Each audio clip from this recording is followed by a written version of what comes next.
from California is recognized. Thank you, Madam Speaker. At the outset, let me say the following. As a member of the Democratic caucus, there have been times in the past when I have supported Republican motions to recommit. I've done it a number of times, I confess. And I'm speaking to my Republican colleagues this afternoon, seeking to ask you to do the same, because this particular motion is very simple, very clear. It will not prevent the passage of the underlying bill.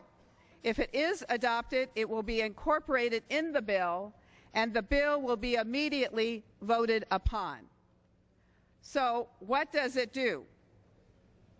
It is about what every one of us care about, and that is privacy.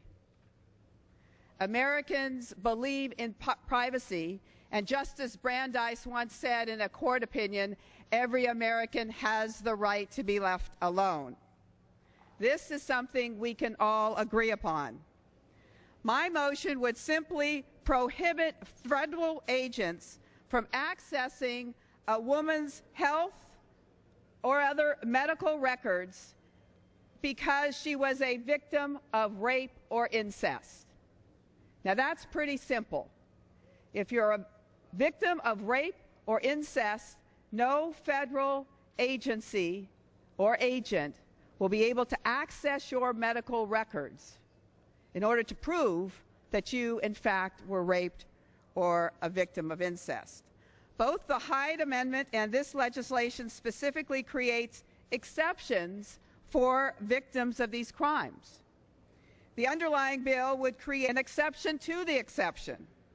It actually re-victimizes the victims of rape and incest by requiring them to relive their horror. Rape kits could be examined.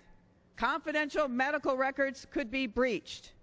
How can we possibly ask a woman who has suffered horrific crimes to now face scrutiny by an IRS audit?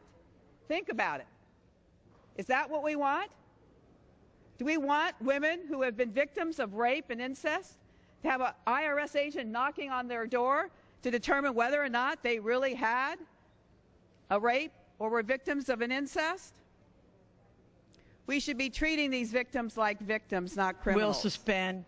Medical privacy is a long-standing The gentle lady will right. suspend.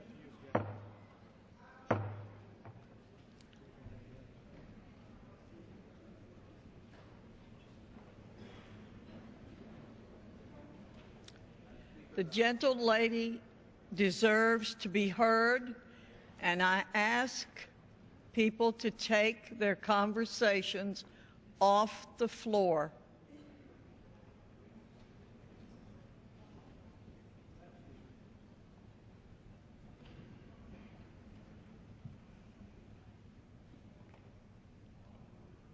The gentlewoman from California is recognized. Thank you, Madam Speaker. Medical privacy is a long-standing and protected right for every American. Why should the right be forfeited because you are a victim of rape or incest? Let me say it one more time. Passage of this motion will not prevent passage of the bill.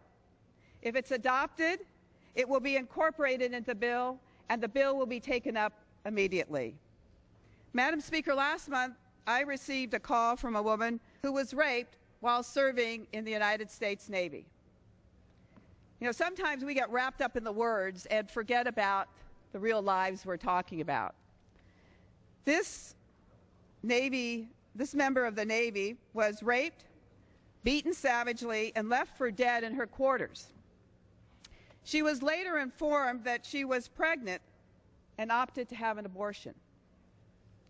Does anyone here believe that this woman who volunteered to serve our country should be subject to an audit by the IRS? Now, this particular Navy service person has since been diagnosed with post-traumatic stress and has attempted suicide more than once. This is a real-life story of an American in uniform fighting for our freedom.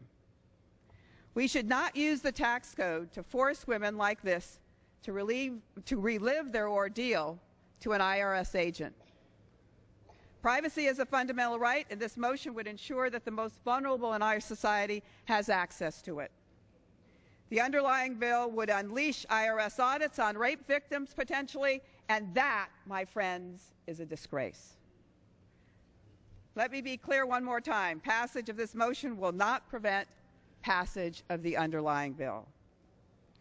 So though we may disagree on the bill and the issue of abortion rights in general, today we have the opportunity to speak with one voice to protect privacy of victims of rape and incest. It's really up to us. I urge everyone to vote yes on this motion to recommit, and I yield back.